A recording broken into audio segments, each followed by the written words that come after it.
I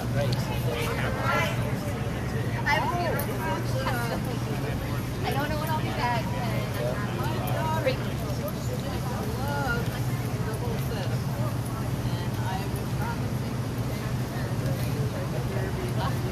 We used to go all the time. I used to forget that you got to get your tickets pretty much the year before. We used to live there though. I lived at my family in my high school. So yeah, and I have friends still on board.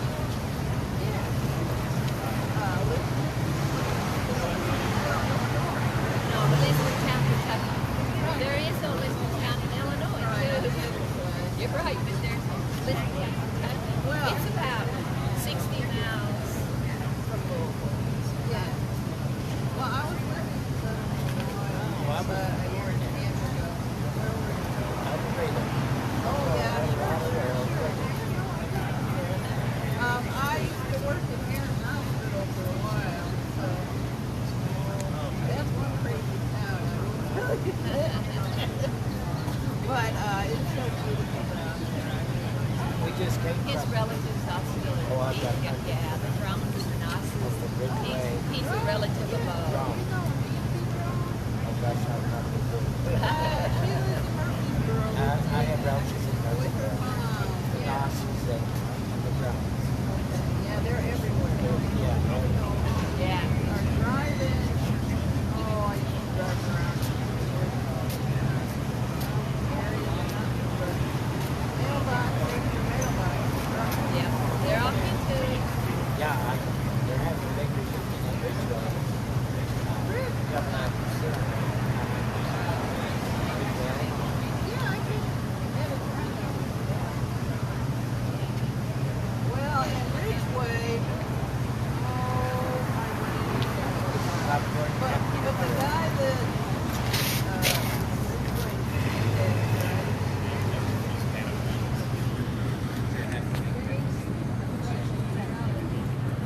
Thanks for coming, folks.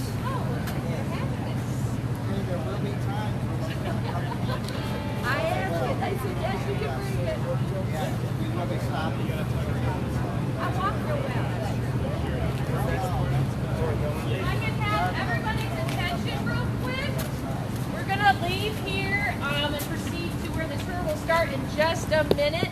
But I want to let you know that we're doing a little experiment today where we are Facebook Living this tour so that people who couldn't make it want to join us on Facebook for this fabulous event. So just so you know, anything and everything we say will be on Facebook today.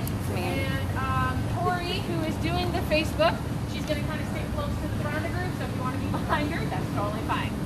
But I'm going to turn it over to Bill and Mike, our fearless leaders, and we'll get going. We're just going to go around the corner to the front steps to begin.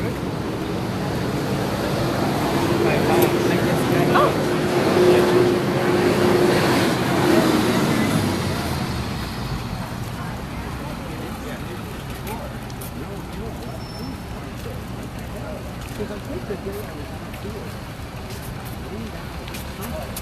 was doing it, and I think I caught up with you guys. You were with Greg. I caught up with you. Oh, I'm looking forward to it. Yeah, I read about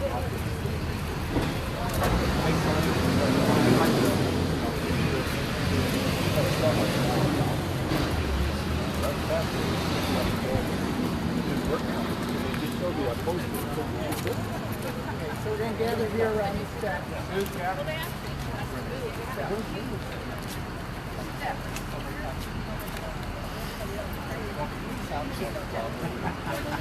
Yeah, definitely use the mic. Trying to talk, right?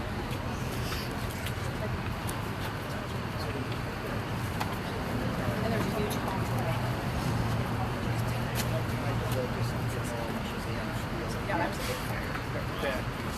Okay, folks, gather around. We're going to have to move at a relatively quick clip if we want to get everything in that we have to get in. So welcome so much for our social justice walking tour. To the right of me is Mike Matejka, a board member of the museum, former city council person, and local labor leader. A lot of you know Mike. He's one of the most visible individuals in the community, and these issues are near and dear to his heart. I am the librarian at the McLean County Museum of History. Most of you are friends of the museum, and we really appreciate your support. But please know that we are a not-for-profit. We do occupy the old or the fourth courthouse in McLean County's history. So people often think, mistakenly, that we are an arm of the County of McLean or the City of Bloomington. No, we are a not-for-profit, and we take pride in the fact that we pay our own bills, but we cannot do that without the support of you. So if you're not a member and enjoy local history, please consider becoming a member. So that's enough about that, and so we're going to begin the tour. Okay. Good afternoon. And maybe just to create the broad picture of what we're doing here today, when I look at society today, one of the issues we wrestle with is diversity and multiculturalism. And we think, boy, this is something very new we're getting involved in. But if we look at 19th century Bloomington, they're wrestling with the same issue. The characters, the groups of people, where they're from may be different, but kind of the basic theme of this as we go around and look at different locations is who are the different groups of people, how are they coming here, how are they being accepted, how are they being not accepted, what do they bring to the community, and how are people dealing with those issues of diversity. So in a sense, we're going to be looking at a very current issue, but through the prism of what's going on in this county in the post-Civil War period up through the 1920s is some of the issues we're going to look at. Just for geography, we're going to circle the square, we'll go down the hill to the east-west trail, and we'll go west on that to St. Mary's Church, Wayman AME Church area. So it's about 2 miles, but we'll be stopping frequently to talk. Maybe our first opening here will be, it's not here anymore, right across the street, Dr. Herman Schroeder and what was Schroeder's Opera House. And to ask anybody who remembers their high school history very well, Dr. Schroeder was a 48er. Does anybody know what a 48er was? Okay. In 1848, there were a series of anti-monarchical rebellions and revolutions in Europe. They failed. And the monarchies were able to maintain power. And much of this was centered in Central Europe and in what eventually became Germany. People that were part of that movement fled. And many of them came here to the Midwest. And one of the folks that came here was, he called himself doctor. We're not sure if he really was a doctor. He did start out as a medical practice in Bloomington, but didn't last very long at that, Dr. Herman Schroeder. And where he made his money initially was taking care of the German well-being of daily life, was selling grapes and grape stock so people could grow grapes and make wine. And he built up a very regional following with that, made some money, was able to buy some land, and eventually opened his opera house across the street. Now when we hear opera house, we think of opera as performance. Opera house was a generic term for a public auditorium. Vaudeville music, public speakers, just about anything you could imagine took place in an opera house, and there were multiple of them around the downtown square, so this was not the only one. But one thing that Dr. Schroeder was a free thinker, which means he did not believe in any religious principles, and he liked to be provocative. And at one time, the German citizens of Bloomington sent a letter to the editor and said, "This man does not represent us."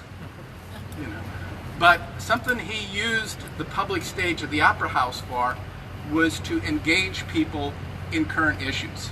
So you see in the little booklet we gave you there a flyer for Frederick Douglass, a famous abolitionist, coming to give a speech at Schroeder's Opera House. And Douglass was here a number of times throughout the 19th century talking about issues of race and slavery. Eleanor Marx, the daughter of Karl Marx, came here and spoke about her father's political economic philosophies. That was the stage for her to speak. And probably one of the most provocative people he brought, which was just titillating and sexually upsetting for people at the time period, was a woman called Victoria Woodhull. Okay? And Victoria believed that women should define their own relationships, that women should have access to free love and should be able to define their own status in society. And she was at Drury's Opera House. She was booked in down the street. When they found out how controversial this woman is, they canceled it. So Dr. Schroeder then said, well, bring her to my place. And of course, the place was packed, mostly with men, to see this outrageous woman. Now, when she came here, she had gotten out of jail, right? Because there's a very famous, probably the leading preacher of the time period is Reverend Henry Beecher Ward in Brooklyn. And he had been in a scandal of an affair with a parishioner. Okay? And the outcome of that scandal and a trial was that the husband of the parishioner was excommunicated from the church. But Victoria Woodhull printed the story of this man's affair and put it in her newspaper and sent it out around the country, and she was jailed for sending pornographic material through the United States mail, for documenting what was going on with the good reverend. While in jail, she ran for president of the United States, so she may have been the first woman to ever run for United States president. But again, think of Dr. Schroeder as someone who's an immigrant, but kind of pushing the boundaries of what goes on in society at the time period. And the other thing we can thank him for, as a very Germanic tradition he brought to the community, was Christmas and Christmas trees. He was the one that brought many of those German traditions that became part of American Christmas to this area here. I'm going to turn it back to Bill now, since we talked about Victoria Woodhull, to talk about women's suffrage. And the courthouse is a scene where women get the right to vote and exercise the right to vote. Thanks, Mike. So, right, we're going to talk about suffrage. So we know that in August of 1920, the 19th Amendment is passed, which gives women throughout the United States the constitutional right to vote. But the story in Illinois starts much earlier and is more complicated, and in many ways is much more interesting. So the state is established, Illinois, in 1818. That's why we're celebrating our bicentennial. We have a bicentennial Illinois flag right there. State is established in 1818. The only group given the franchise, the right to vote, are white males. That changes in 1870, 5 years after the Civil War, with the third state constitution. Black males, African American males now, are finally given the franchise, the protected right to vote in the state of Illinois. Of course, that leaves half the population, women voters, right, are still set aside. In 1872, the Illinois Women's Suffrage Association, a statewide organization, gathers in Bloomington. And where are they going to meet? They're going to meet at Schroeder's Opera House, right? A place that is conducive or open to those types of ideas. This is 1872. Susan B. Anthony is there, so I've got an image of her in the booklet. Robert Ingersoll, another free thinker from Peoria and a well-known atheist and a rabble-rouser, was there. Adele Hazlitt, the little Wolverine, a suffragette from Michigan, was there. And Dr. Ellen Ferguson, one of the first female physicians, she's at this suffragist convention in 1872. And she says, I'm a business person. I pay taxes, but I don't have any say in how my tax money is spent. That's taxation without representation. So she was making an economic argument for the franchise. She also said that women must remove themselves from being obsessed with the frivolity of fashion. She wanted women to become more interested in the day-to-day operations of society and help to solve some of those problems. The following year, 1873, women in Illinois are allowed to serve elected office if that office relates to public education. So before women could vote, they could serve an elected office as long as that office had to do with education. So in 1874, the good people of Bloomington elect Sarah Raymond, one of the more remarkable women in local history, woman or man in local history. She then serves as the superintendent of Bloomington Public Schools for 18 years, from 1874 to 1892, really shaping the public school system and modernizing that, and she would be a whole lecture unto herself. The following year, 1893, women are finally granted the right to vote in elections pertaining to education. So then that April 4th, 1892, April 4th, 1892, women for the first time in Bloomington are allowed to legally vote in an election. It's a rainy day. They're only again allowed to vote in the election pertaining to education, but they line up in large numbers here. About a quarter, the Pantograph estimates about a quarter of those who voted that day were women. They say that gentle sex descended on that single ballot box, because the ballot boxes were segregated at the time, descended on that ballot box like an avalanche. The first woman to vote in local history was Mary Ward. She was a school principal of the 6th Ward School. Public schools used to have just numbers, so she has the honor of being the first woman. It was said she was clad in gossamer and galoshes as she voted for the first time in the ballot room in the courthouse. And I think maybe we'll talk about Woolworths here. Bill, why don't you add too about women getting the vote to vote in presidential elections? Right. Yeah. So in 1913, then, the Illinois Municipal Voting Act is passed, which gives women in Illinois the right to vote in any election other than those specifically outlined in the state constitution, because that would require an amendment, more arduous process to get through. So that means in 1916, women in Illinois voted for U.S. president, becoming the first women east of the Mississippi River to do so. So before passage of the 19th Amendment, women were voting for president in Illinois. Okay. Thank you. Yeah. Was that all women in 1916 or just white women? All women, Yeah, Illinois did not have the discriminatory voting laws, so the kind of things that restricted African Americans from voting in the South did not necessarily restrict African Americans from voting in the state of Illinois. But it's a kind of a, rather than going out by the trucks, just point out another picture that's on the front of the booklet. Main Plaza over here is where Woolworths was.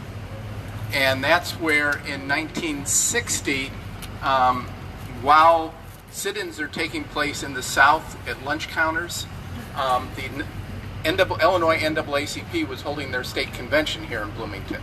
And so they held a solidarity picket outside the Woolworths to show their support, trying to put pressure on a national chain to open up the stores and the lunch counters at their other locations throughout the South.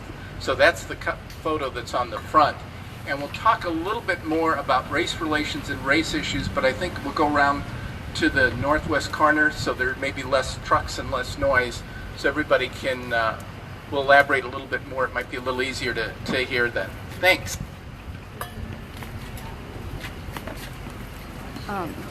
Bill, can you remind some of the newcomers that any conversations had around me are publicly heard?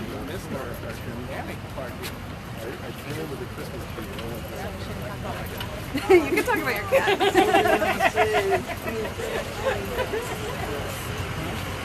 How awesome he is.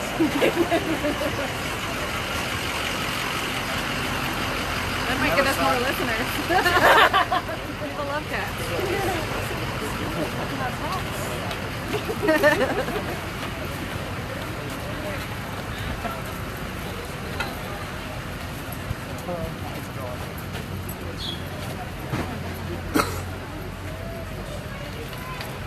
Okay, folks, that's a good place.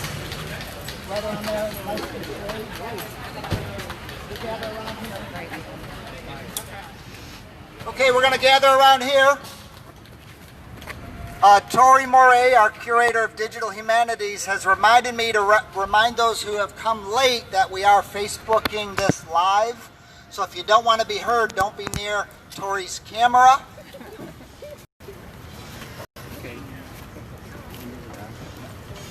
Something else, too, I think is very important to think about conceptually is when we think of human rights, we think of progress. That once we overcome discrimination and alienating people from larger society, that things always improve. And that's not always true. In Bloomington in the 1870s and 1880s, African Americans probably had more rights in this community than they did 30 years later. So there was regression backwards. And so I think it's important when we think of human rights to not always think that those, once society perceives those, that they automatically continue. So one of the things at this corner over here, at the northwest corner, was the premier hotel in Bloomington called the Illinois House. Okay. And if you were coming to Bloomington up through the 1960s or 70s, if you wanted the nicest place to stay in town, you went to the Illinois House. The Illinois House was segregated. African Americans could not stay there. Many of these buildings around the square, south side of the square, were department stores. African Americans could buy clothing, but they couldn't try it on. Many of the restaurants that circled the square had a sign in the front window, "We choose who we will serve." Okay? That was a signal that we're going to allow certain people in and certain people will not be allowed in. And that really happens in the post-1900, 1910 period, because after the Civil War, people are coming back having fought a war around many issues of slavery. They're very conscious of those issues, and in a sense, Bloomington is a much more open society at that time period. So one of the things in the program book is a picture of the previous hotel on this site, the Ashley House, and an ad for the Fisk Jubilee Singers. And from Fisk, what was then Fisk College, now Fisk University in Nashville, that was an African-American school, and the Fisk Singers were a group of musicians from Fisk University who traveled the North singing and introducing the country to African-American spiritual music. And they were big, big celebrities of the post-Civil War period. When they came to town, they could stay at the Ashley House. They could stay at the nicest hotel in town. When Duke Ellington or Cab Calloway came to town in the 30s and 40s to play a concert, they had to sleep at somebody's home because there was not a hotel in town that could accommodate them. So a good question to ask ourselves is, what happens? And a book I would recommend is a book by James Loudon called Sundown Towns, which is basically a look at communities that, how African Americans were driven out of smaller communities and then segregated in larger communities. And we've got a quote there in the handout from President Woodrow Wilson about the... Oh, it didn't make it? Okay, I'm sorry. We were going to put a quote in there. Anyway, there's a very famous film in 1915, or I should say infamous film, called Birth of a Nation. It's based on a novel called The Klansman. And this is really the first feature-length narrative film. People that are students of film look at it technically and say, you know, this is a groundbreaking film, but it's a glorification of the Ku Klux Klan.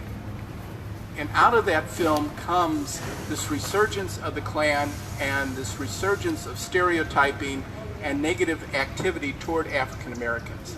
And President Woodrow Wilson, who comes from a Southern slaveholding family, he has that film screened in the White House. And he makes the statement, this is history written with lightning. This is a film every American should see because this is the real history of the United States. And it's an incredibly stereotyping racist film. But in other words, the President of the United States is sanctioning racial exclusion. And during the Wilson presidency, jobs within the federal government, post office jobs, other federal jobs, where African Americans were able to get employment, are resegregated. So you have at the federal level a return to a previous time period by a Southern Democrat who's going back to, basically, we're going to go back to a more segregated society. So I bring that up to think about that progress. We think people gain acceptance of other human beings, but it's not necessarily, we can't necessarily depend that progress will always continue. One of the other things, there is an illustration in there, is Miller Park Lake. And this is a time period that Miller Park Lake is segregated. And in 1908, there's a separate Bloomington Park Board, and the Park Board passes a resolution, passes an ordinance that white people can swim on the west side of the lake. African Americans have to swim on the east side of Miller Park Lake. If you've been out to Miller Park, the west side is a little deeper, nice beach. The east side was more weedy, overgrown. A small bathhouse is put up with a separate, sometimes lifeguard, on the east side for African American. Of course, the nicer bathhouse is on the west side of the park. Young lady drowns in the park. And what, 1948? Yeah. a young 6-year-old girl drowns, African-American girl drowns in the lake because there's no lifeguard on that side of the lake. Eventually, Miller Park Lake is shut down because of pollution. And as far as we can tell, when it's reopened in the late 1950s, it is integrated. But there is an illustration in the guidebook there. You can see the outline of Miller Park Lake, and you see an area that's marked as the Negro Beach. And again, this is a sign of the times, but Bloomington having a different attitude in diversity in the 19th century, in the late 19th century, than they have in the 20th century. So, any questions on that? Okay, we're going to go around to the next set of steps for our next portion.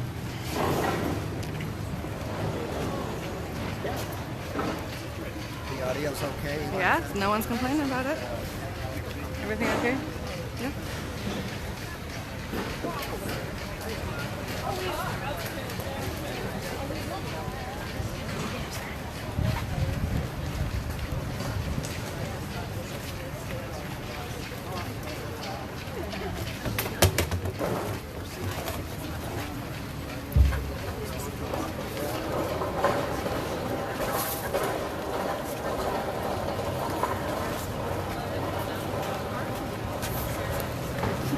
Like the entire staff is watching. I've sent the link to like I don't know how many people, so.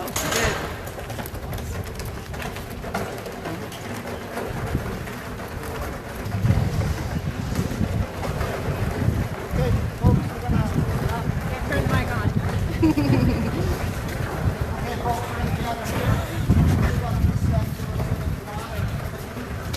have a seat for a moment.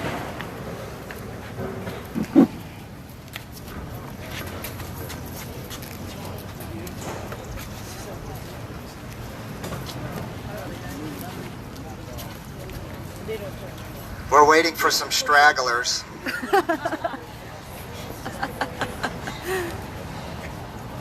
Okay, we're now on the west side of the courthouse square. The Great Bloomington Fire of June 19th, 1900, which took down the Ashley House, later known as the Windsor, and then the Illinois Hotel, now Illinois House, is rebuilt after that Great Fire. The Great Fire reached this alley right here, so everything to the right of me is newer than 1900. Everything to the left, well, at least the two Benjamin Schermerhorn buildings are pre-1900. In fact, those buildings date all the way back to 1855. Real quickly, we're going to get into Abraham Lincoln in a moment. You can't talk about social justice issues on a meta level without mentioning Lincoln because because Bloomington plays such a prominent role in his political maturation in the 1850s. In 1854, Lincoln's nemesis, Stephen A. Douglas, a Democrat, a U.S. Senator, shepherds through the federal government the Kansas-Nebraska Act, which negates the Missouri Compromise and now will threaten to open up slavery into free northern territories, Kansas and Nebraska and elsewhere. Lincoln had really given up politics to some extent after a failed one term in Congress. The passage of the Kansas-Nebraska Act, the existential threat that slavery will pose to free northern territories, is enough to bring Lincoln back to the political stage. And it's enough to destroy his political party, the Whig Party, and form a new political party dedicated to one thing: halting the expansion of slavery, and that is the Republican Party. And we'll get to that story in a moment. But right where we are, the courthouse square plays a wonderful main stage in this debate over the soul of the nation between these two important antebellum political figures. Stephen Douglas, the most powerful politician in the 1850s in the United States, often more powerful than the president himself, and then this relatively unknown attorney from Springfield who's slowly gaining a following with his moral voice. So in 1854, Lincoln gives two anti-Nebraska speeches in Bloomington, opposing the Kansas-Nebraska Act, opposing the expansion of slavery. And as early as 1854, in Bloomington, Lincoln is saying slavery is a moral, a social, and a political evil. In 1856, as we're going to see in a moment, the Republican Party will be formed in Illinois based on opposing the expansion of slavery. And then in 1858, these two men, Douglas and Lincoln, will clash right for the U.S. Senate seat in the great epic Lincoln-Douglas debate. 7 are held in the state. One of them is not held here, but both men give extensive speeches during the Lincoln-Douglas debate period. Douglas is here on July 16th of 1858. I've got part of his speech there. You can see how ugly the racism of the Democratic Party was at that time. He truly believed that the United States was created for the benefit of white men and white men only. Okay? That was the stance of the Democratic Party at that time. Again, don't confuse current political makeup with the political makeup of the 1850s. That's kind of a fool's game in many ways. Okay? Lincoln then was in the audience in that July of 1858. This was 1 month before the Lincoln-Douglas debates. Lincoln comes forward after Douglas's address. Everyone is calling Lincoln to rebut Douglas, and Lincoln says, this is the judge's day. He would call Douglas the judge. But I will return to Bloomington and rebut the remarks he made on this day, July 16th. And Lincoln does. He comes back in early September between the second and third Lincoln-Douglas debates and rebuts Douglas. And gives a fiery anti-slavery address there. That's 1858. So in a way, I like to say that there was a Lincoln-Douglas debate in Bloomington, but they just didn't debate at the same time. So let's look across the street. That was the home during the Civil War of 3 newspapers. There was, by the Civil War, a daily, the Pantagraph. Okay, that was the Republican Party, the pro-Lincoln, the pro-Civil War paper, the most powerful, influential paper in the community. Still to this day, one of the longest running businesses in Bloomington, the Pantagraph. There was the Bloomington Intelligencer, which was a Democratic but moderate newspaper, supported the war but was critical of Lincoln. Okay? And then there was a third newspaper by the Snow brothers, 2 brothers from the South, D. Hosea and Benjamin F. Snow. Both brothers, I believe, in their early 30s, from the South. It was a virulently pro-Southern, anti-Lincoln, anti-war, nasty piece of work that came out once a week. A committee locally was organized to protest what the Snow brothers were printing, said that your paper fairly reeks with the warm sympathy of treason. Okay? So the Snow brothers were warned. On August 2nd, 1862, the 95th Regiment, the Illinois Volunteer Infantry Regiment, is organizing right where we are on the Courthouse Square. This is in the midst of the Civil War and what becomes known as the McLean Regiment, the old McLean. About 1,000 men, all from McLean County, the 94th Infantry Regiment. They're organizing here to march or to take rail to Springfield to formally muster in, down in Springfield and prepare for the war. Many of them will not return. Okay, a lot of whiskey, a lot of firearms, as you can imagine. It's a patriotic event. What would alcohol and firearms be in the United States? So people are rowdy. The Snow Brothers' office is across the street. Soldiers are taking the oath of office. Somebody says, let's drag the Snow Brothers down and make them take an oath to the Union, not to the office, to the Union. So they drag these 2 sons of the South down, and they make them take an oath to the Union. As the story goes, as the Snow Brothers are coming off the platform, one says to the other, you know, an oath under duress, a forced oath, is not really an oath, is it? Well, that was all that it took for the crowd. Somebody had heard that, word spreads quickly. A mob runs up to the 3rd floor offices, and they destroy piece by piece every single thing in that office and run the 2 brothers out on a rail. The Snow Brothers will end up in Paris, Illinois. They will establish another pro-Southern, anti-war, anti-Lincoln paper. They will be chased out of Paris, Illinois, and they will spend the rest of the war in St. Louis. I'm not quite sure what happens. But the aftermath is curious, right? It's basically mob violence against freedom of the press in many ways, right? Even though there was a war ongoing. In the moderate Democratic paper, the Intelligencer said, you know, sometimes turning a cheek is the best answer to a fear and anger, right? And if you reap to the wind, be careful what you will sow. Are we any safer today? Are we an any more loyal community for doing what we had just done? So those are all kind of good questions to think about. I have a question. I have a question from the internet. How, when, and why did Repubs and Dems switch? Okay, that's a long lecture. So that would have to do with the 1940s and 1950s as the National Democratic Party was becoming the party of civil rights, chasing away white Southerners into the Republican fold. That really takes effect during the Barry Goldwater years of the mid-1960s. But again, we're not here for that, are we? And the only thing I would add with that, too, is the Democratic Party becomes the northern urban party, then the Democratic Party begins to shift where it's no longer just a southern agrarian party. So part of that is the Democratic Party establishing itself in big cities across the north. We're going to go around to the final, we're going to go around to the Lincoln statue, or? Yeah. Okay. Yeah, we'll go by the Lincoln statue. You were right, it was 48. Yep. Yes, your granddaughter. So I looked it up on her seminar file. Yeah. I know that story. I just don't know. History. Local history.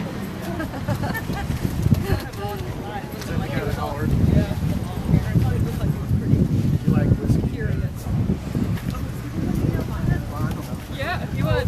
Across the street. I'm going to stop the bench again.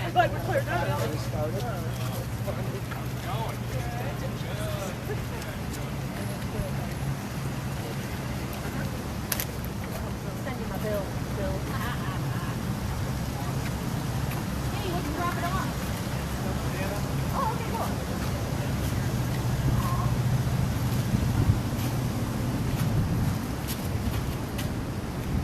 I was curious. I don't know what that is. I don't know. Why don't you come back over here? Where you're at is great. Right? What do you think?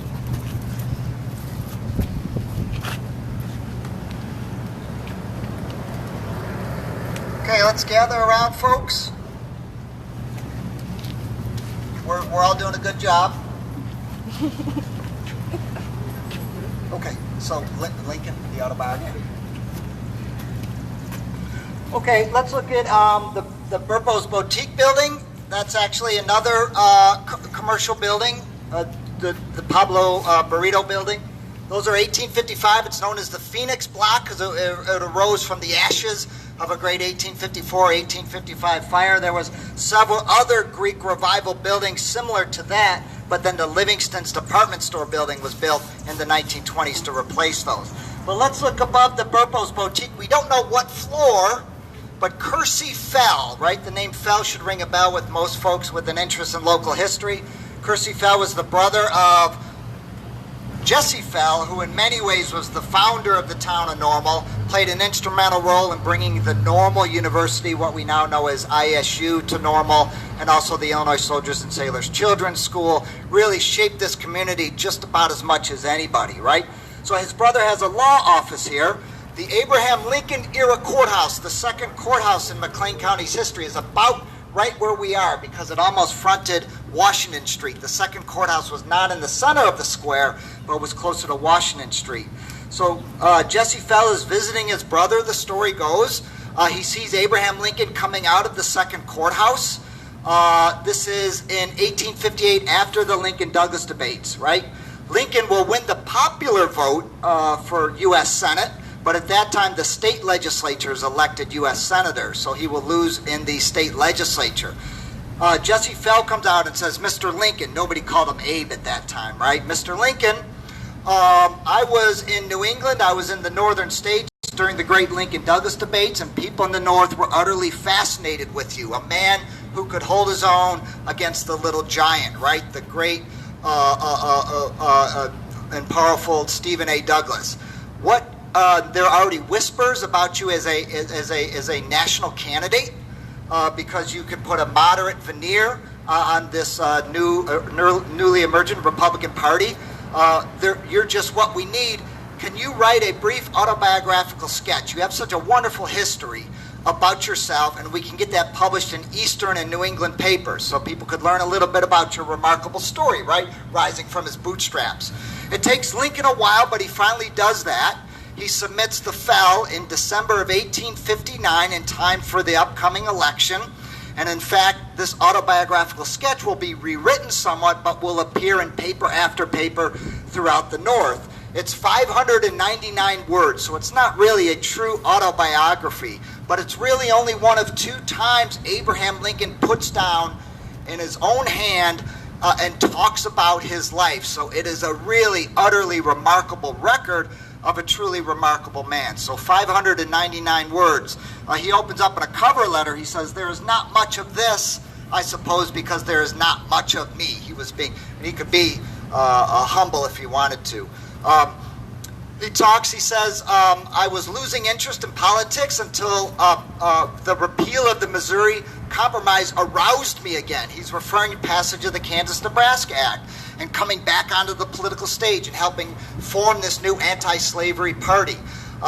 He ends, though, with a very, very curious kind of description of himself. Okay? People are curious. So he says, "I am 6'4", lean in flesh," I'm paraphrasing a little bit, "around 160 pounds. So imagine, this guy was really thin and wiry, right? 160 pounds, give or take. Coarse black hair, gray eyes, dark complexion, right? There was always whispers in the 1862 campaign that there was African-American blood in the Lincoln line, right? So, but he doesn't shy away from that. He says dark complexion. And then he ends with this remarkable statement: "No other marks or brands recollected." No other marks or brands recollected. He's describing himself. So what do you think he means by that? What point is he trying to express there? No other marks or brands recollected. Slavery terms? Right. It's a reference to 2 things. Slavery would be one, right? Because when you had fugitive slaves in the northern press, slaves would be described often by brands or marks they would have by their appearance, and also livestock. So I think he's making a sly moral statement. You know, he was the way he would use language was sometimes quite beautiful. He's making a moral statement, but he's also making a humorous statement by comparing him to livestock as well. This corner also has another remarkable story. And the corner building is the Livingston office block. And again, this is the post-1900 fire. It's one of the first skyscrapers in Bloomington with a metal frame. But one of the people who has a law office there is a young man by the name of Sigmund Livingston. And Livingston had gone to the Illinois Wesleyan Law School, which Illinois Wesleyan had law school at the time period. Graduates, begins practice here in Bloomington. He's Jewish. And the small Bloomington Jewish community is mostly German merchants, not a large group, but a group that does pretty well for itself with department stores and various retail establishments around the downtown square here. What Livingston is getting complaints from Jewish traveling salesmen. When I go out to the small towns to meet my clients and show them my line of wear, I have to be out of town. I can't stay there. Hotels in town will not let me stay overnight, so I can't wine and dine the local retailer to try to buy my wares. And this is the time period when popular entertainment known as vaudeville is going on, before motion pictures, and vaudeville is full of ethnic stereotypes. The drunken Irish, the beer-drinking German, and in particular the hook-nosed, money-avaricious Jew, who wants nothing but your money. And this trope is just full of the stage. This is part of humor at the time period. And so Livingston begins a campaign, and he begins to write letters to the small-town hotels around central Illinois and says, look, you can't tell by my last name Livingston that I'm Jewish, but I am. You can't physically tell us apart. And if you continue to discriminate, we're going to begin boycotts of your hotels. And eventually the hotels begin to change their practices. This brings him into communication with larger Jewish communities around the country. And so from that office in Bloomington, he helps form an organization called the Anti-Defamation League of the B'nai B'rith. And the Anti-Defamation League is still the largest Jewish civil rights group in the United States. Livingston eventually moves to Chicago and New York, but people don't realize it starts here. So a national civil rights organization has its beginning in this community. During World War II, he writes a book. There's a picture of the cover of it in there, Why Men Hate. And he's one of the first people to expose what's going on in concentration camps, what's happening to Jews in Europe at the time period, and kind of trying to take that whole picture apart and raise awareness to the American public about it. But again, a major civil rights effort that begins right here because of discrimination against local merchants and local people in the community. Any questions before we leave this block? Yeah. I don't know if you know the answer, but was that a lighter colored building? Is that because of the pole, or is it actually darker colored? Do you know? The brick? Yeah. Tough to say. There's some shading, but I think it's close to the original color, yeah. And these are the two buildings that survived the fire? Because that's new and that's new? Yeah, the whole, so the Pablono burritos and the Burpo's Boutique, those are 1855 Greek Revival buildings. The building to the left is the Livingston High Rise steel frame structure. That's 1902. And then the Livingston's department store, the white building with the ceramic brick, that's 1920s. And then the two buildings to the right are 1855 as well. So you get kind of a nice mix there. Nice commercial mix, and that's what's so nice about downtown. All right, so we're gonna. Yeah, we'll go kind of. Okay, so we're gonna go down the front street. So we'll cross here, cross Washington Street here, and then go down the front.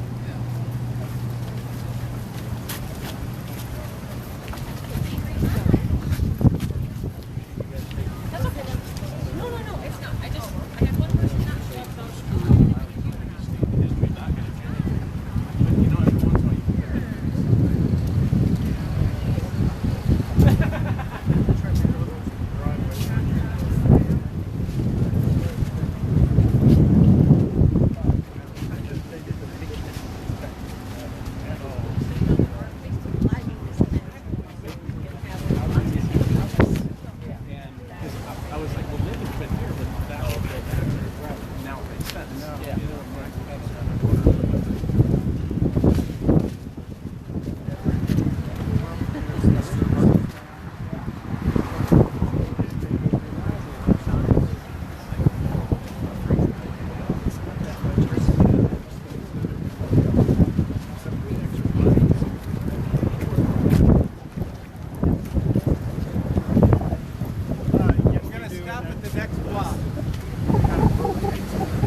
Oh, yeah, I do.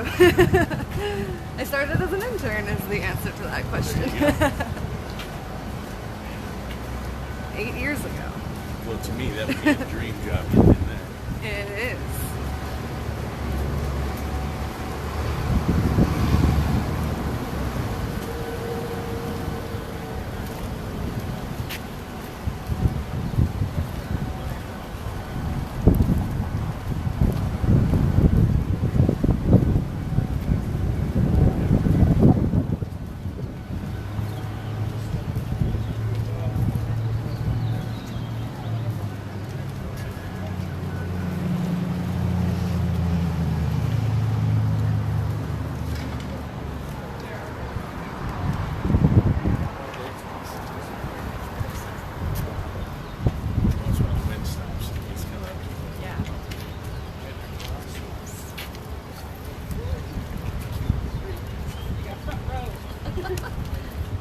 Folks can fill in along the first bank in Bloomington. Ashile Gridley, Bloomington's first millionaire. This was his bank. So, you want to do major call? Yeah. Right here? Yeah, let's step out of the street. Get out of the street. I put a damper on the walk. About part of the way in an ambulance. Don't break the speaker. Okay, let's. We're going to look at the. Believe it or not, that's the Abraham Lincoln parking deck. So it's partially or probably named because Majors Hall was located on that site. So Majors Hall would be the corner of East and Front Street. You can see some signage there. In fact, there's a whole wall of plaques right now, and that is literally a lecture that I give for another day. But Majors Hall, right? And there's we indicate there's a rendering from the Historic American Building Survey there, and then there's an aerial photograph. The third floor, where the hall was located, burned in the 1870s, but they saved the rest of the building. So three-story Majors Hall, for much of its history, was actually a two-story building. That is where the first classes of the normal university are held. What later becomes known as Old Main isn't opened until 1860, 1861. And ISU, as I always remind my daughter who attends the University of Illinois, and I'm an ISU guy, is the oldest public university in the state of Illinois, founded in 1857. So in 1857, 58, 59, classes are held at Majors Hall, right? What does a hall mean, right? These commercial buildings often had businesses on the first floor, dry goods and things of that nature. Professional offices or workshops on the second floor, and then the third floor might be what was known as a hall. It was a gathering place for public speaking, clubs and organizations, sometimes live theater. It depended. So Majors Hall was a site where on May 29th, 1856, the anti-Nebraska political party organized. They would soon take the name the Republican Party a few months after that and run a slate of candidates on the state level and win the governorship, but lose the presidency. John C. Fremont is the first Republican candidate for president in U.S. history, 1856, because the Republican Party is born that year throughout the North. It is a regional northern party. And Abraham Lincoln will be the first Republican elected in 1860, 4 years later.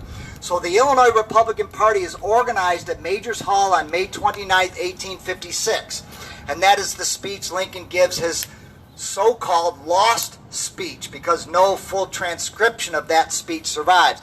He gave the keynote address. It was a one-day convention. They're organizing this new political party to oppose the expansion of slavery. It's not only Northern Whigs that oppose slavery, like Lincoln, it's Democrats from the North that oppose slavery, abolitionists. It's German immigrants that are pouring into the country at this time. It's also know-nothings, people that oppose immigration. So all these disparate groups, one thing that kept them together, the glue that kept all these kind of opposing forces together, was again opposing the expansion of slavery, especially in territories where it was territories that were heretofore free. So Lincoln gives a keynote address. It's a 90-minute speech. He might have some handwritten notes, but he's not reading from an address, right? And again, there is no full transcription. But he says several remarkable things. I have an excerpt or two that you can read in the handout. He says that the genius of the United States, right, is not only the integrity of its territorial parts. Union is not physically the Union itself. It must survive with the purity of its principles as well, right? And Lincoln looked toward what he would call the founding fathers, or these great men, right? Very, very patriarchal in a way. The people that shaped our nation, right? Even though many of them were slaveholders, they put slavery on a course of extinction. But here we are in the 1850s, Lincoln would say, with passage of the Kansas-Nebraska Act. In 1857, with the heinous U.S. Supreme Court decision, Dred Scott, which threatens to bring slavery even into free northern states, right? So the slave power is on the march, and Lincoln is organizing in the state of Illinois a movement to halt that. He also allegedly says, to wrap up his last speech, is a threat to the South. We won't go out of the Union, and you shan't, right? It's a threat. We will not allow you to secede from the Union. Folks, this is the spring of 1856. We're 4 years away from the Civil War, right? But they knew the war clouds were already looming. So a really remarkable event. Sadly, Majors Hall, one of the most historic, important buildings, right? What's the most important event ever to happen locally? Probably the formation of the Republican Party and Lincoln's lost speech, right? As far as a national impact. Majors Hall is torn down in February of 1959 for 8 parking spots, which is really a tragedy. A national campaign is organized, but it's too late. So it's one of many, many buildings that we've lost in downtown. Let's cross, and we can kind of. Okay, we're going to cross Front Street here and continue south into past the Law and Justice Center into the warehouse district. But we're going to stop, Mike's going to stop us up a ways, so just follow Mike. Are you guys doing the charity concert?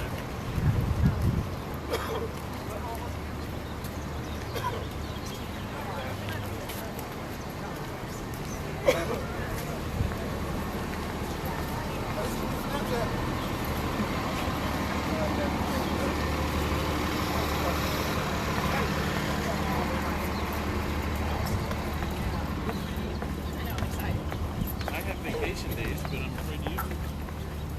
Oh, every year, at least a week or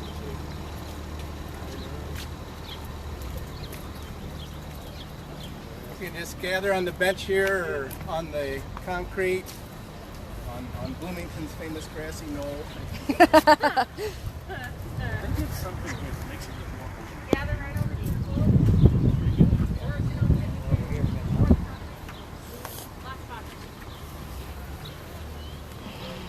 You're right. Yeah, something's different. I don't know. Yeah. The trees are all gone. They got rid of all the trees and bushes. Yeah.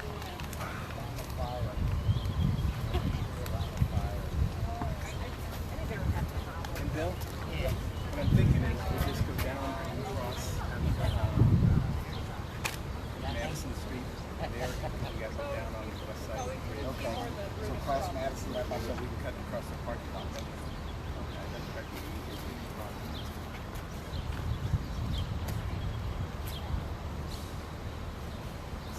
Okay, folks, if you look at your handout, a keepsake that you can have, cherish. There's a little bit on urban renewal, and I kind of frame that as a social justice issue, maybe a little bit of a reach, but I'm a buildings guy, and I love the built environment, and I realize just how much we've lost of downtown.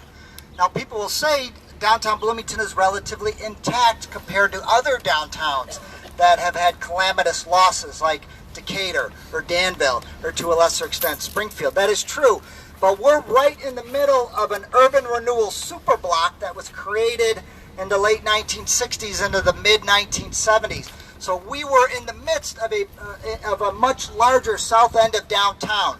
You had 6 contiguous blocks of 19th and early 20th century brick architecture. Several prominent downtown buildings were located in these 6 blocks. Again, bordered by Front, Madison, East, and is it Olive? Yeah. Yes, thank Yeah. you. So 6 contiguous blocks. You had My Store, which was another German Jewish department store, like the Livingston's department store was. You had First Methodist Church. You had Majors Hall, obviously. You had the Rogers Hotel and other prominent buildings as well. In these 6 blocks, you had a lot of businesses we would recognize today. There was a Piggly Wiggly grocery store. The Grand Cafe at one time was located amid these 6 blocks. Clay Dooley, OK Appliance, and a Steak and Shake as well. This area was deemed expendable as downtowns were struggling with the post-war automobile culture. Eastland Mall is opened in 1962. Prior to that, Towanda Plaza is opened and Kmart.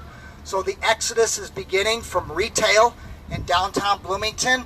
Downtown Bloomington is struggling, the Chamber of Commerce, to keep downtown Bloomington vibrant and alive and important. So they create this urban renewal superblock. I always like to say you can't escape the time you are in. And in the 1960s and 1970s, a lot of good intentions were wasted on urban renewal. They believed that these 6 blocks south of downtown were deteriorating, right? Old brick was old brick, musty, had to get rid of that and replace it with gleaming structures. And I love post-war, mid-century modern architecture, and the McLean County Law and Justice Center is almost an impossible building to love. I'm sorry. Right? Not a good example. And there are downtown examples like the old Champion Federal Savings and Loan Building. But anyway, so I think we need to be cognizant of the fact that urban environments are continually evolving and changing, sometimes for the better, sometimes perhaps not for the better, right? And when we created this urban renewal superblock, we're placing a new county courthouse, a new county office building, and what will become a parking deck. When we're doing this, we also created routers, or a way to get around downtown. So if you look at the streetscape, has actually changed as well. So you no longer need to take Main or Center through downtown. You can take, you're rerouted along East or Madison, so you don't even need to go to downtown. That has also isolated the working class neighborhoods surrounding downtown, right? It makes it much more difficult. You've lost the integrity, the built environment that connected the neighborhoods into the downtown. But you've also created a larger, more imposing scale. So there are, I think, social justice issues to consider as we look at the built environment and how that has changed over time. What about the fact that they built a brand new prison right into downtown? Yeah, so there's the prison question, and that's a complicated one. It's a $45 million, I think 80,000 square feet addition with 40-some new jail beds, but I believe a dozen of those are set aside for people with severe mental illness. So this was, in some ways, although it's tragic we have to build more jail, that jail building is being built specifically to address mental health issues, because they're learning that about a quarter of the county jail population has some mental health issues. So to the county's credit, they are trying to attempt to address that. I come from Europe. I'm not saying everything is better in Europe. Europe has been a horrible continent for a long time. But I've seen the building of this new prison. And what they're doing is they're stacking up boxes where they're putting people in. That is the opposite of reform-oriented, reintegration-oriented prison building.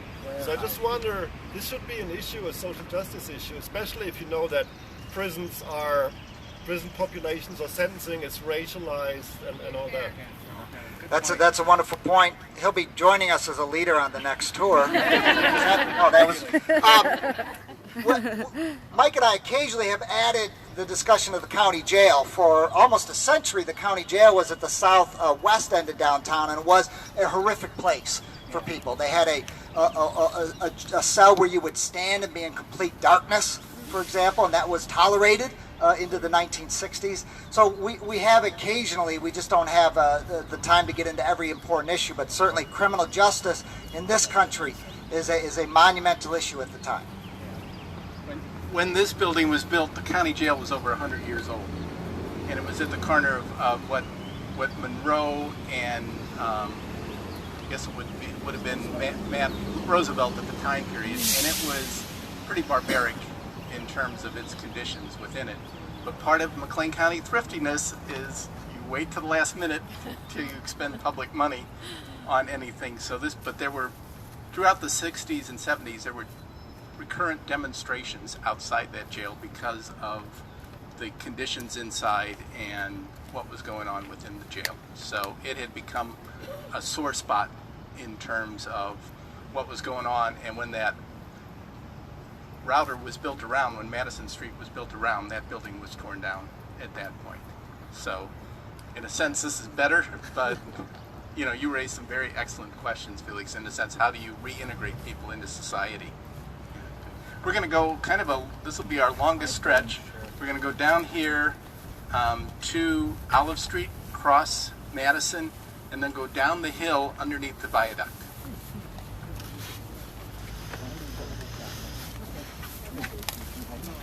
Need water? Okay. Oh, that's right. Oh, you just getting to learn more about it. Okay. I'm gonna follow you guys. Come on. All right. I got a few minutes. Hey.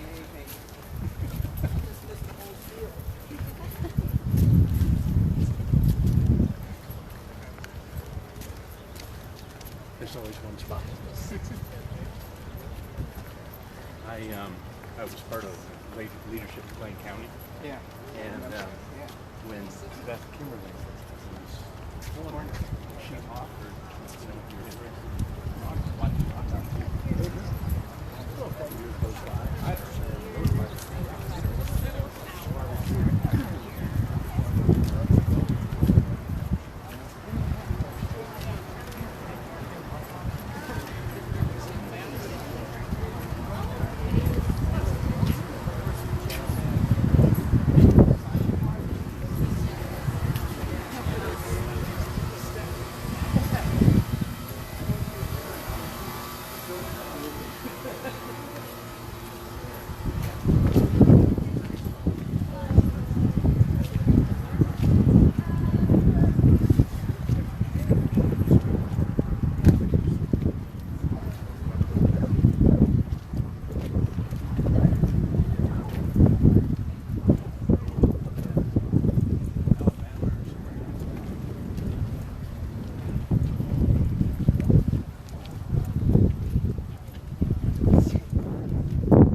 here and across.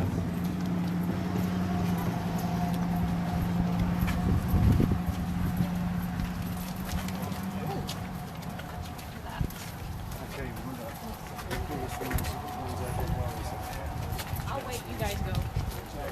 Let's wait for the next Okay. light, just to try to be safe. You're very nice in letting them all go. Yeah.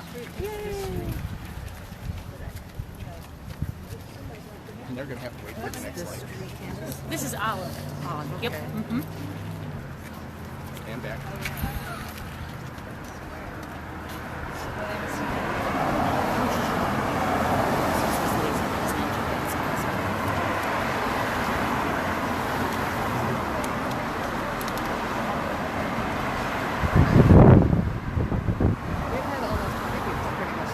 That's awesome.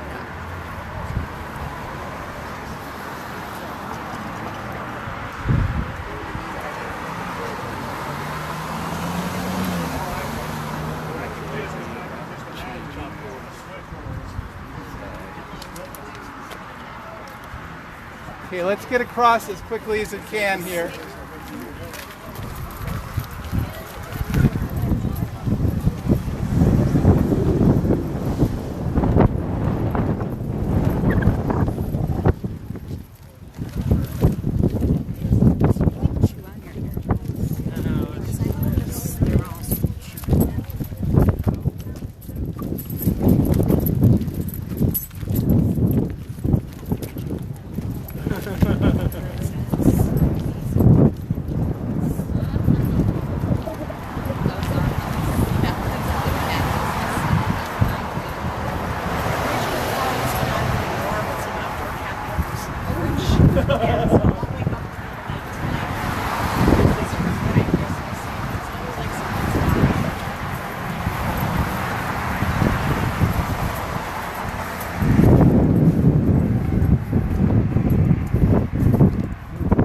Across this lot here.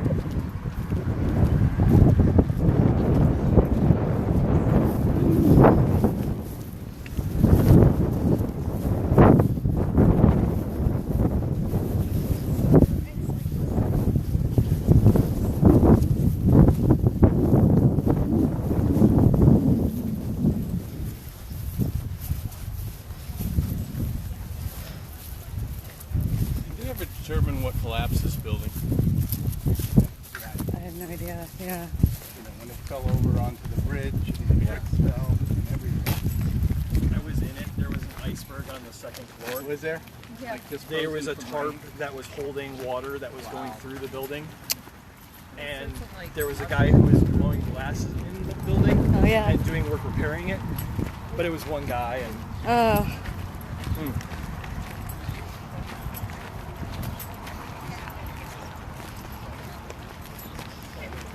Yeah.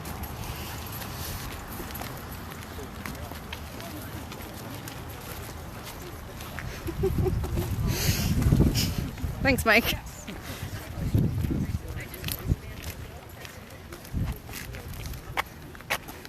This is a historic site we'll refer to.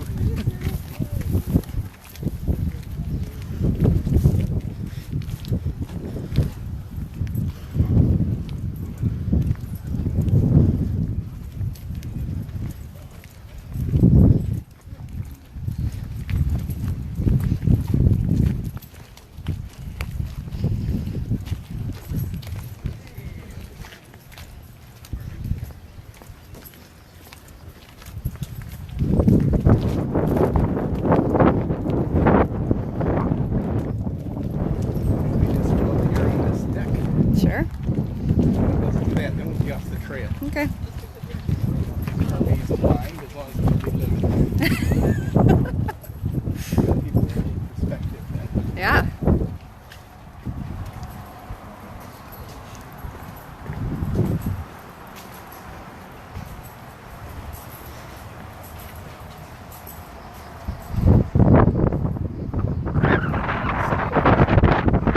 Nice breeze.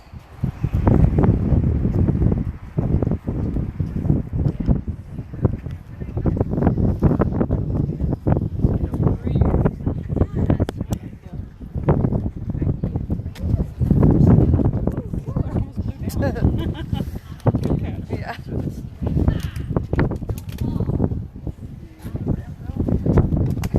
gotta leave.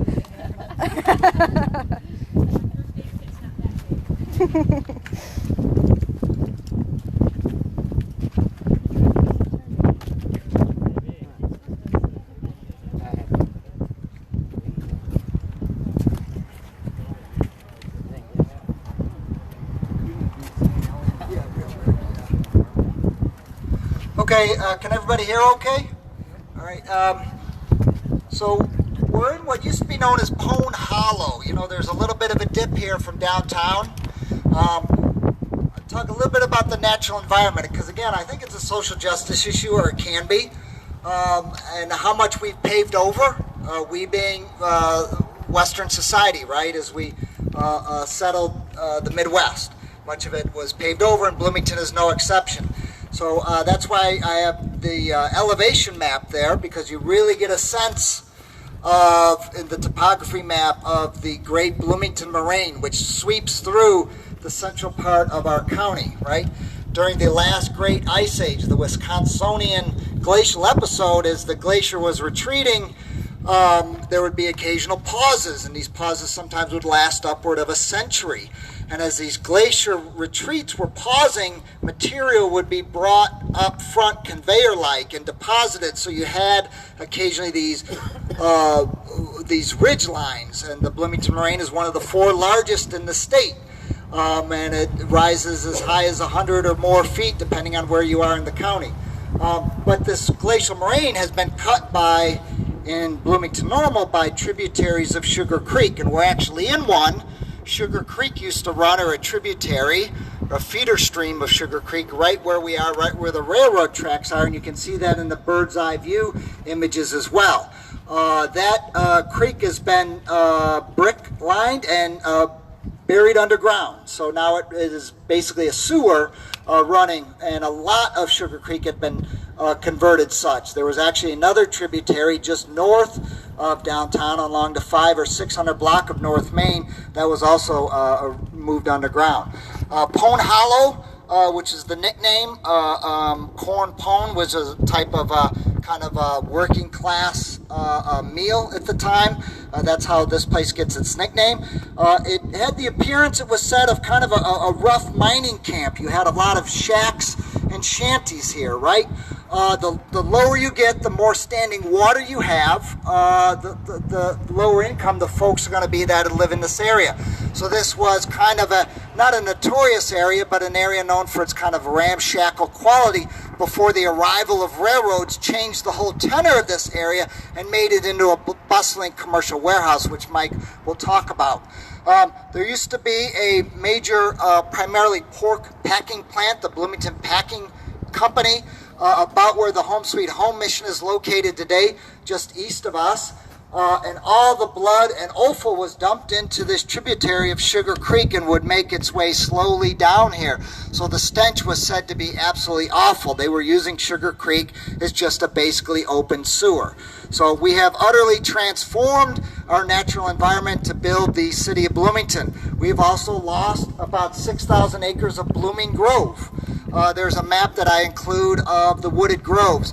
McLean County, when it was established, was roughly about 10% in timber, known as timber tracts or wooded groves. Much of that survives or has been replanted, though very little of the virgin growth survives. So we just need to be cognizant of how the natural environment has changed over time here. And again, part of that huge change is railroad construction. And just maybe quickly, geography with that too. People know the Amtrak line to the west side of town. That's the old Chicago and Alton Railroad. North-South Constitution Trail is the Illinois Central. Those two railroads both come here in 1853. 1872, 1874, 2 railroads come through this corridor here. And so by the 1880s, Bloomington has 4 railroads. That's really what makes Bloomington a city, is having that economic development of access to larger markets, easy way for people to come here. Between 1850 and 1860, Bloomington's population grows almost 3-4 times just because of this railroad activity. And this area here, known as the warehouse district, all these warehouses are built to service the railroad. In other words, if people are shipping things in, this is where they're unloaded and shipped around to other places in town. Or people are manufacturing things and shipping them out, this is where they go from. So this is your east-west corridor to reach Indianapolis, New York, Boston. This is the tracks that are going to take you that way. And again, this impacts local people in a different way. If we'd gone one more block over and looked at the front of this building behind us, it says John Deere Plow Company 1912. Now, most people in town know the name Brokaw. Abraham Brokaw was a blacksmith who built a steel plow very similar to John Deere's plow. It's not like John Deere invented that type of plow. You know, multiple blacksmiths came up with the same idea, but we don't say runs like a Brokaw. Because John Deere went national, went international. Brokaw was very content to service a local market. And eventually the local market, local manufacturers get superseded by these national brand names. So there's a lot of food distribution warehouses and things like that that are down in this area. One more thing to talk about here too of why the railroad is critical, and that's in labor disputes. The open building, or the flat foundation we passed as we came around the corner down here, was Bloomington Armory. Why do you build an armory in the middle of a residential or a commercial area? To get troops to urban areas as quickly as possible. In 1877, there is basically an eastern United States national insurrection, where starting in Martinsburg, West Virginia, railroad workers are fed up with their pay being cut, longer unsafe trains, and they say, we're not going to run them anymore. And it literally spreads from West Virginia to Baltimore, to Detroit, to Chicago, to St. Louis. And so within 2 weeks, there is not a train moving in the eastern United States. And this is considered a rebellion. So militias are organized, federal troops are sent into urban areas basically to put down this insurrection of people discontent with their working conditions. We don't know the exact number. 14 or 30 people are killed in the streets of Chicago. Baltimore, 8 people are killed. Throughout Pennsylvania, probably a total of 45 to 55 people are killed in various industrial cities in Pennsylvania. After that insurrection, state and federal governments decide we need troops handy in case there's this kind of working class uprising. So armories are located adjacent to railroad lines, so in case anything like this happens again, we can ship troops to other cities to put this down. So from the Bloomington Armory here, troops will be sent to Chicago during the Pullman strike in 1894. So we think of militias, National Guards, as not necessarily groups that are involved in internal political movements within the United States, but in the 19th century and into the early 20th century, that's a very, very common thing. And we're going to address that same question one more block down. As we cross Roosevelt Street here, notice there's a set of railroad tracks in the middle of the street to your south. That's the Interurban Railroad, the Illinois Traction or Illinois Terminal Railroad, which ran from St. Louis to Springfield to Peoria to Danville to Champaign and had a loop from Decatur to Bloomington to Peoria. So up through the 1920s and 30s, practically almost every hour you could hop an electric train to Peoria and back. Wow. Which people did that frequently for go to a show, go to a sporting event, just go to the big city of Peoria for a night out. Last ran in February 1953. So again, that's a little bit of urban archaeology, that little set of tracks there. So we're going to go down one more block to where you see that smokestack. Yeah. Where was the depot for the interurban? Right across the street here. It was just torn down like within 2 years ago. Oh, no. Yeah.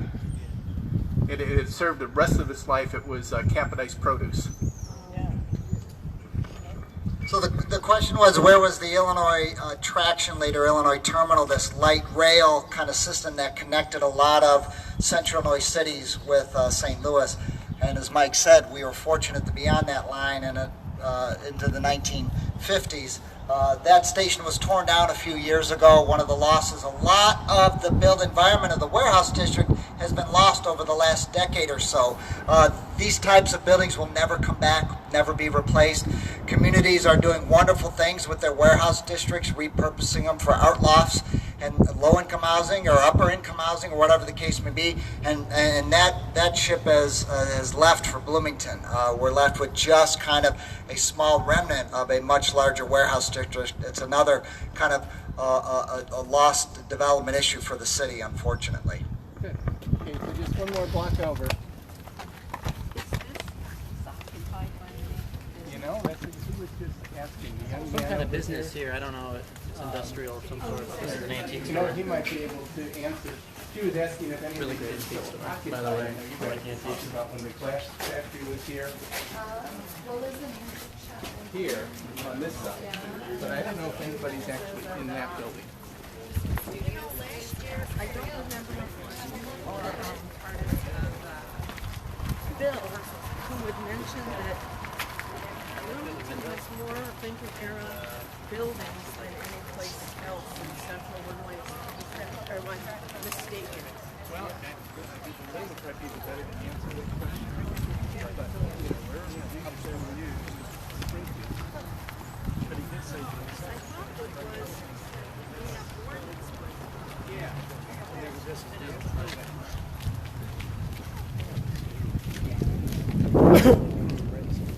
No, I didn't.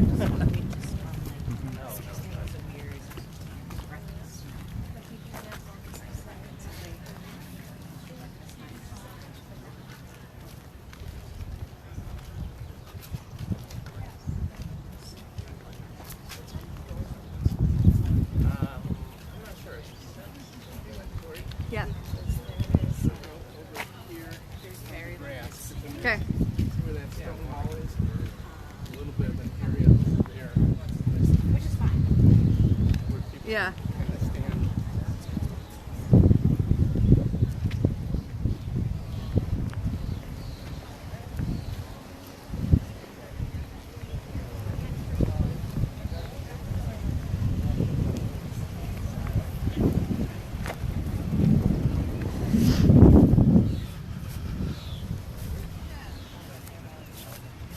Folks want to kind of gather up here on the grass.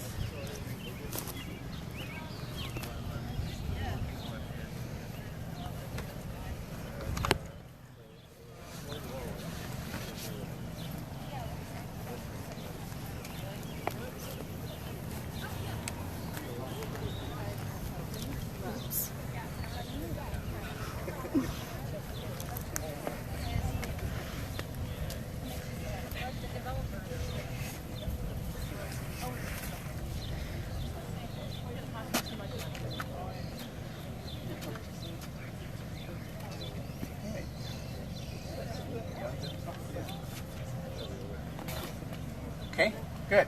What we'll do here is probably the most prominent, first or second most prominent labor action that ever took place in Bloomington, and that was the 1917 transit, or streetcar or trolley strike. And Bloomington had a street railway beginning in 1867, a horse-drawn railway from Bloomington to Normal. By 1890, it had been electrified. It was owned by a gentleman by the name of William McKinley, who was not the United States president. He was a congressman from Champaign, Illinois, and also chair of the National Republican Party. And he consolidated streetcar companies, and he owned this electric interurban railroad, and he also needed electricity to power those, so that's where Illinois Power came from, was that company. Street railway strikes were some of the biggest urban battles of the late 19th, early 20th century across the United States. Multiple times, workers here had tried to organize a union. In 1902, they had done so. In 1904, the company refused to negotiate with them, and the union was broken. During World War I, and just as the United States is entering World War I, the workers organized again into Local 752 of the Amalgamated Association of Street and Electric Railwaymen and Motor Coach Employees of the United States and Canada, affiliated with the American Federation of Labor. The company offered them a 25-cent a day pay increase. They were making about $2.14 a day for a 9.5-hour day. And the workers said, no, we don't want 25 cents. We want union recognition, and we want higher pay than that. The workers went on strike. The streetcar company brought in replacement workers, strike breakers, to take their jobs. And there were a series of, beginning in May, June, demonstrations around town, people harassing the replacement workers. On June 9th, and this was very typical of the time period, a local judge put down a court injunction, think of your United States Constitution, which forbade assembly of the workers, forbade them to speak to the traveling public, forbade them to speak to the replacement workers, and forbade them to congregate on street corners. So basically their civil rights were taken away. Things were looking a little rough, so on July 5th, they held a rally, and they brought a woman to speak who was 80 years old at the time, very famous, by the name of Mother Jones. Okay, her real name was Mary Harris. She was an immigrant from Potato Famine, Ireland. She'd been born in County Cork in 1837, came to the United States, came to Canada, then the United States, got a little education, became a school teacher, married an iron molder by the name of George Jones. They settled in Memphis after the Civil War. A yellow fever plague came through Memphis, and she lost her husband and 4 children in 2 weeks. She left Memphis, came to Chicago, and started a dress shop, which was burned down in the Great Chicago Fire. And so Mary then became a seamstress or dressmaker for the wealthy in Chicago, lived in poverty, but then would go into the wealthy people's homes and make their clothing. And this contrast of wealth and poverty eventually got her, when she was about 60 years old, she decided she was not going to take it anymore. And she kind of created this public persona of Mother Jones that by the early 1900s, she is labeled the most dangerous woman in America. You know, she is all over the country, in coal mines, any place workers are trying to organize, and speaking up for them. What are you going to do with Grandma? Here's this old woman, dresses very nicely, very traditionally. Do you throw her in jail? Well, she gets thrown in jail multiple times. So in 1917, the streetcar workers say, Mother Jones, will you come and speak? So July 5th, 1917, she comes, she holds a rally at the old Eagles Hall, which is pretty much across the street from where City Hall is today. Crowd marches out. We do not know what she said that night. Basically, her ending statement is go out and get them. And a streetcar is crossing the tracks. The crowd attacks it, drives the strike breakers off. They march on downtown Bloomington, attack other streetcars, attack strike breakers, and then this is the powerhouse. This is the source of electricity. See the chimney? So they come down here and surround this building and demand the electricity be cut off. And that not only shuts off the electricity to the transit system, it shuts off the electricity. The sheriff's down here, the mayor's down here, and they finally agree to disperse this crowd. We pull the power. They then march back to downtown. They break the plate glass windows of the trolley company at the courthouse square. Bloomington police advance on them, firing bullets into the pavement to disperse the crowd. The next day, 1,400 National Guard troops from armories like the armory here, from Pana, from Decatur, from Peoria, are sent to Bloomington. This building is ringed with troops with machine guns. The courthouse square is ringed with troops with machine guns. Okay? And in other words, if there's any more insurrection, blood will be shed. The largest employer at that time in Bloomington is the Chicago and Alton Railroad. And on the west side of Bloomington is their repair shops. There are about 1,400 to 1,500, maybe 1,800 people working there. When their lunch whistle blows, they put down their tools and they come and they circle the courthouse square. And basically are saying to the troops, we're not going to take this. They go to the mayor, this has to be settled, or we're shutting down the railroad next. And of course that would shut down the whole community. Telegrams go back and forth to Congressman McKinley. He finally responds that we recognize the right of men to organize. The workers go from 9.5 hours to 9 hours a day, and instead of 25 cents a day, they get a 35 cent a day pay increase. When you see a Connect Transit bus, those bus drivers are members of Amalgamated Transit Union Local 752. Their union was born out of this effort in 1917. But this is very typical of the kind of urban labor struggles that are very going on throughout United States cities at this time period. Okay, we're going to go We'll go back to the trail, 2 more blocks down kind of at the south end of St. Mary's Church there.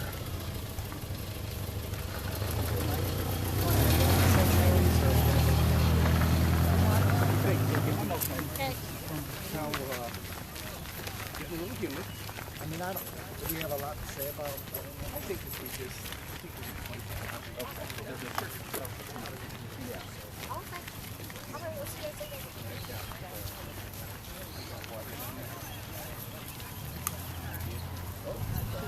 Well, maybe some of the kids got one of the older.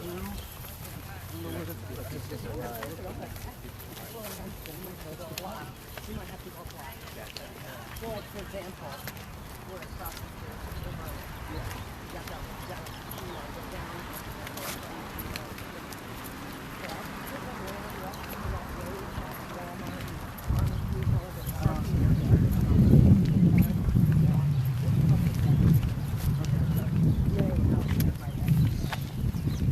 We'll just catch the trail straight ahead here.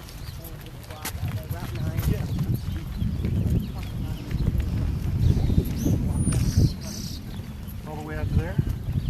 No, I mean, I parked out there and walked. Oh, gotcha. Walked back to the city limits and came over back. Usually not many people there. I need to get my bike into this and have put it back in shape. And that's why I need to do that.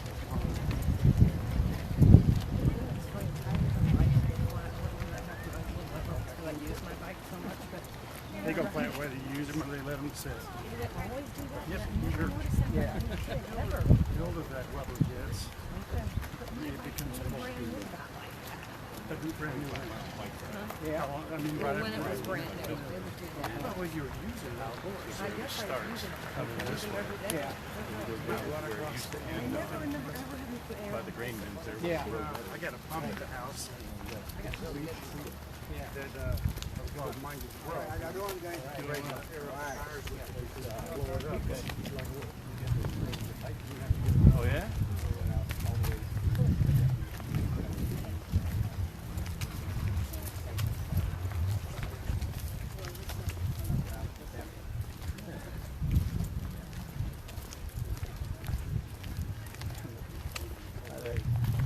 Great, you guys are winning. Yeah. My problem is when you get kind of out by farmers, you get bugs crazy. Yeah.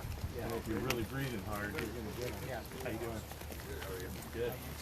Those dogs have had lunch. Yeah.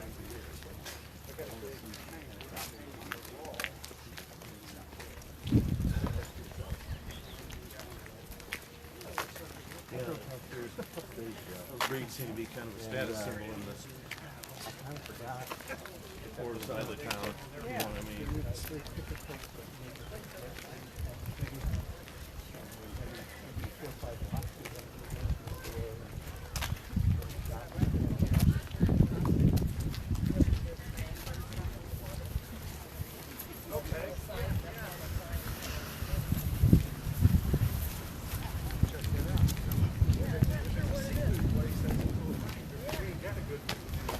Anybody need to hydrate? Got water here? We can gather in the shade under the tree. So feel free, we got plenty of water. Anybody need any?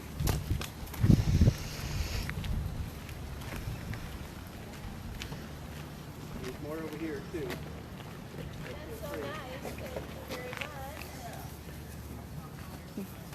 Got water here? If anybody wants any?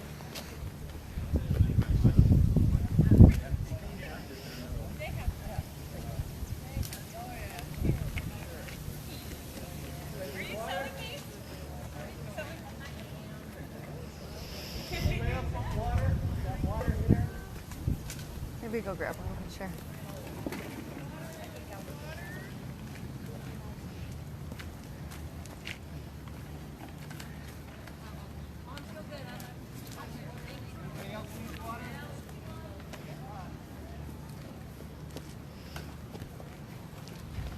You folks are doing great. The last time Mike and I gave this tour, we lost 3 people. We don't know what happened. Lost a couple anyway.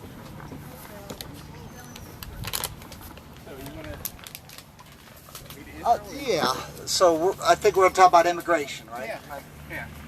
And again, immigration is a current issue in society. And again, it's an issue of the 19th century.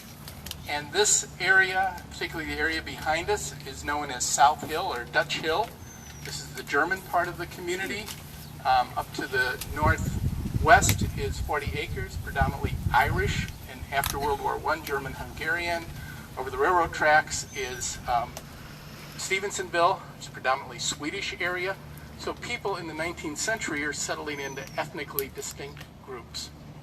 And Bloomington Germans had a very rich culture, like Germans in much of the United States. Hope I say this right, Felix. They had their Turnverein, their German gymnastic societies, very active here in town. And these were places where people could express their culture through music, through dance, through gymnastics, through theatrics, through literary readings, and drink beer. So it was a place to gather the German community together, and Bloomington was very welcoming and proud of its Germans. There was a big parade generally every fall, kind of like a fall festival. Downtown Bloomington would be decorated unter den Linden, and people would parade through Bloomington, celebrate their German heritage. 1914, war begins in Europe. At first, the United States is neutral. We have Bloomington Germans who are aiding the German side. We have other people who are aiding the British and French side, but many Americans are staying neutral. The British control the cable. So in a sense, the British control the media. So what Americans are receiving are the British and French side of the story. It's very difficult to get the German side of the story. And then particularly after submarine warfare begins, then anti-German sentiment begins to grow in this country. You have the Zimmerman Telegraph in early 1917, basically a diplomatic telegraph to Mexico saying, join us in the war and attack the United States. And you can reclaim territory within the United States. And this propels in April 1917 President Wilson to declare war against Germany. Immediately there's a reaction against the Germans in the community. We have the Bloomington Journal, German language newspaper, that is told very clearly, you will not print in German anymore. And they're basically a anonymous note is left with them and said, if your next edition comes out in German, your windows will be broken. At the small rural communities, particularly where you have Apostolic Christian and Mennonite communities, where people are war resistors, the churches are attacked. German Bibles, German hymnals are drug out of the churches and burned. And we have things like the German American State Bank becomes the American State Bank. The Turnverein becomes the Turners. All these groups begin to change their name, and in many places even the teaching of German in schools is banned. So think about reaction to immigrants, and here you have a military conflict, a war, but spills over into the social landscape. And a perennial topic in this country is English first, English language. And this is a personal comment, but I often think when I meet people from Europe, they know 2, 3, 4 languages. We massacre English most of the time. But our young people do not learn multiple languages because we put so much emphasis on this American first kind of attitude in our education. And a lot of that stems from these kind of periods during the First World War when there was a reaction against immigration. 1924 after that is when immigration is curtailed. Up to that point, immigration in the United States was very open, and a quota system is developed that favors Northern and British Europeans over people from other parts of the world to have immigrant status into the United States. And that stays on the books until 1965.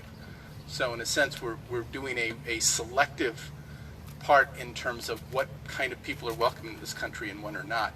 But a lot of that is the outcome of the Great War. Okay, one other thing, and I think we'll conclude here, but we did want to recognize, if you go another 2 blocks over, is Wayman AME Church, African Methodist Episcopal Church. It is one of the oldest churches in Bloomington, and you may recall their wood frame building was on North Center Street, and they moved over here about 10 years ago. But again, when we think of African Americans in the community, there is a long tradition, you know, that goes back before the Civil War, and Wayman AME is a real sign of that. How about no black neighborhood? Okay, yeah, and that's another thing too. People often ask, because you think of urban areas, where is the African American neighborhood in Bloomington? There's none.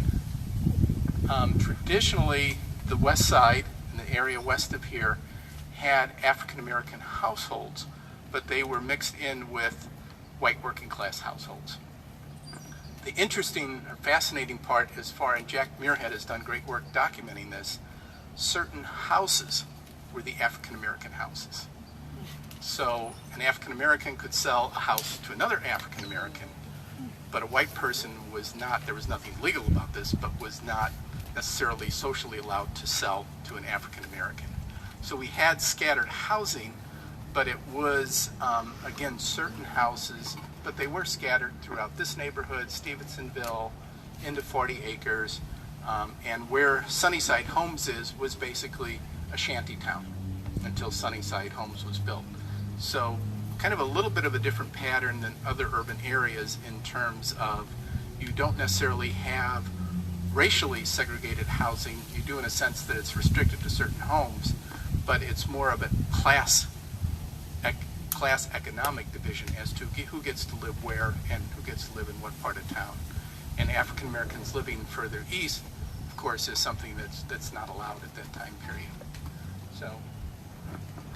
Yeah, and as we're wrapping up here, and I don't think I referenced in the handout, but Mark Wyman, a retired distinguished professor at Illinois State University in the History Department, a lot of you know Mark, Dr. Wyman, and Jack Muirhead, who Mike just referenced, a retired school teacher at Sheridan, co-authored an article that appeared last summer in the Journal of the Illinois State Historical Society called Jim Crow Comes to Central Illinois. And in that, they tell the story that Mike and I have told of the deteriorating race relations in the United States and how that impacted communities like Bloomington in the early or the first half of the 20th century. One thing we haven't touched upon is employment, right? Mike mentioned the Chicago and Alton Railroad shops on the west side for much of the late 19th and into the 20th century was the most important and largest employer. African-American men would not, skilled and even semi-skilled jobs would not be available to African-American men.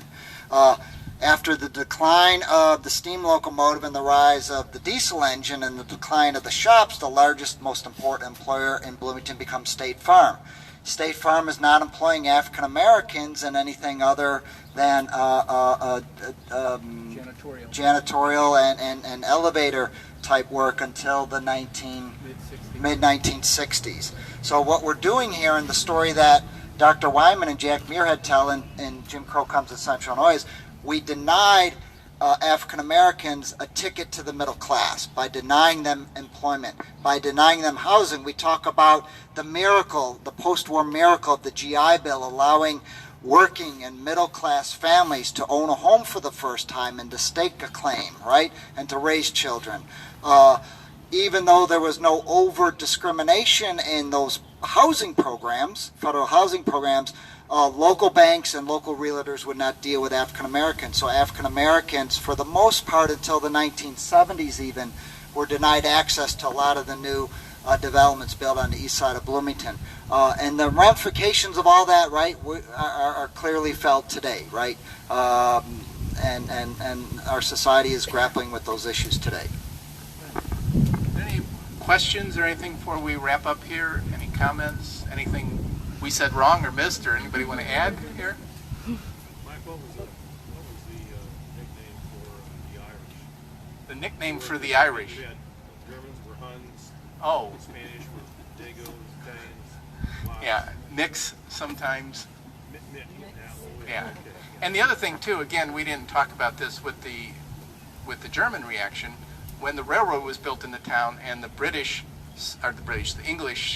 Irish immigrants settled on the northwest side, the Bloomington mayor at the time, Franklin Pierce, was a know-nothing, which was the American Party, an anti-immigrant party. He loved to raid Irish homes, particularly because Irish folks would have little social hours and share a little whiskey, and he considered that illegal consumption, so a good broken off axe handle was a handy way to break up those kind of gatherings. So again, the immigration tension was a very common thing throughout American history, and again played itself out in the homes and the streets of Bloomington too. That was what decade? The 1850s. So he was mayor in, I forget which year he would have been elected, but the railroad came to town in 1853, and that's when the Irish began to settle at 40 acres. I think it was 55, Mike. 55 he was mayor? Okay. What was the legal premise? Because alcohol was not illegal then, right? The Maine laws, they tried to pass, like Maine used these state laws called Maine laws to outlaw alcohol. And so they tried to pass something similar here, which was overturned eventually, because Bloomington grappled with prohibition several times throughout its history, and it always failed. Well, there was a city ordinance against alcohol in your own They tried. Yeah. They tried in 55. And Bloomington multiple times went wet, went dry, went wet, went dry, because there would be referendums to ban alcohol consumption. And a lot of that you could interpret as anti-immigrant, you know, because the stereotype of thanks boys. It's your one for testosterone, right? That's right.